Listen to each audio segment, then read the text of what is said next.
The Tao of Self-Confidence, episode 438. Welcome to the Tao of Self-Confidence, where I share stories of amazing women who have discovered their inner journey to self-confidence. Visit our website at thetaoofselfconfidence.com. Your inner journey to self-confidence awaits. Well, hello, friend. Welcome to the Tao of Self-Confidence, where I share stories of amazing women who have discovered their inner journey to self-confidence. I'm your host today, Sheena Yap-Chan, and today I have a phenomenal lady on the show today. She is the founder of Kanabis, and I'm really excited to have her on and share her story with us today on self-confidence. So without further ado, I'm going to introduce you to Devika Srimal. Devika, how are you today? Maybe you can fill in a little bit more about yourself to our listeners. Sure. Hi, Sheena. Firstly, thank you for having me on the show. So yeah, like you said, I am the founder of Kanabis, and we make vegan, animal-friendly shoes for women. So I'm based out of India, and we're selling shoes online and offline, and they're super fashionable and comfortable, and most importantly, they're cruelty-free. Awesome. Well, thanks for sharing that. And Devika, what's your cultural background?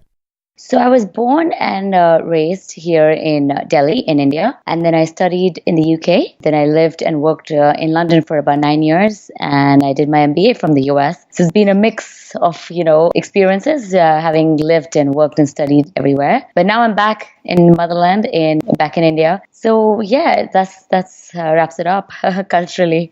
Awesome. Well, thanks for sharing that. And what would be your favorite self-confidence quote?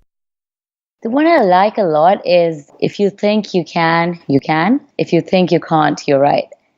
Thanks for sharing that. And it's so true, like with self-confidence, it really does start with, the belief in your abilities and what you think you can or can't do.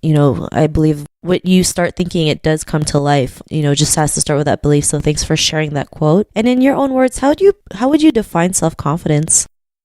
So I would say that it's like you said, it's really about having that belief in your own abilities. If you have a goal and some drive, and it really, you firstly, you have to feel it from within that you can do this. And then I think you can explain to the rest of the world or to anyone else that, yeah, you have it in you. So first, I think it all starts with your inner self and inner confidence of having the faith in yourself. Thanks for sharing that great definition. And what was your life like before your discovery of self-confidence?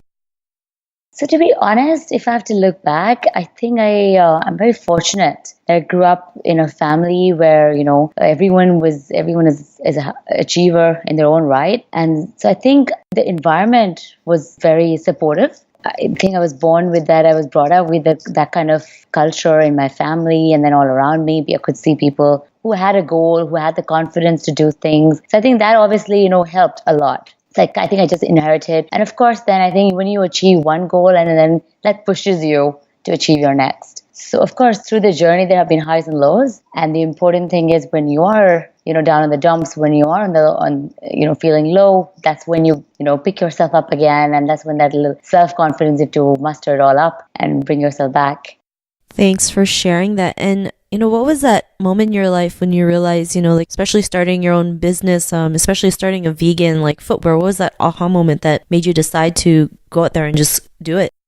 Yeah, so actually it's a lot to do with my personal sentiment towards animals. I gave up leather just for the love of animals a few years ago. And I really struggled to find stylish non-leather shoes. And then I just started noticing when I moved back to India what women were wearing and what is available in the market, and I wasn't too pleased. And I was also volunteering for PETA, so obviously that kind of inspired me to go the vegan way and I had to use only cruelty-free products. And finally, it was almost a light bulb moment when I thought I'm going to start my own brand. So it was obviously a lot of work, having no background in fashion or footwear or anything. It was just an idea, and then bringing it all together, required a lot of course, family support and that self-confidence that you talk about and everything. And it feels great now to having actually started it. Awesome. Well, thanks for sharing that. And that's great. You can start something even though you have no clue, especially no background. It just really shows that, anything's truly possible if you have an idea and you just go for it, right? And, just learning to let go and see what the outcome is. So thanks for sharing that. And, because of that realization, what's your life been like now? I think it just pushes me, to do more. And it's the feeling that motivation is there every morning to wake up and set a new target for yourself. And then when you achieve that, then this is a constant journey. The goalposts just keep moving forward. So which is a good sign anyway. And you just feel like, yeah, one motivates you and pushes you to reach the next goal. So I think it's only a positive thing, and it's taking you, on the right track. Thanks for sharing that. And, to the woman who's listening to your episode, she may be in her own journey of self-confidence. What would be that one tip you would give to her? So I truly believe in carpe diem, so I would say if ladies, you should just seize the day, and we've got one life, so gotta live it. And just on a personal level, I actually I had a cushy job and I quit, and everyone thought I was so stupid to do that. And I just used to say, you got one life, gotta mess it up in your own ways. So you don't always have to obviously mess it up, but you sure have to take some risk or plunge, sometimes to take a leap of faith. And that's what I would say. If you've got one life, so do what you love, and you love yourself for doing that at some day. Thanks for sharing that. And I love how you mentioned that we have one life to mess up, and it doesn't have to mean it's a bad thing. And yeah, we're going to have to figure things out on our own. And that's a good thing, right? Because it shows us how to be resourceful. It shows that we can stand on our own 2 feet, and, gives us that confidence to keep moving forward no matter what happens. So I really love what you mentioned. And if our listeners wanted to get to know a little bit more about you or check out some of your footwear, is there any links or social media profiles we can connect with?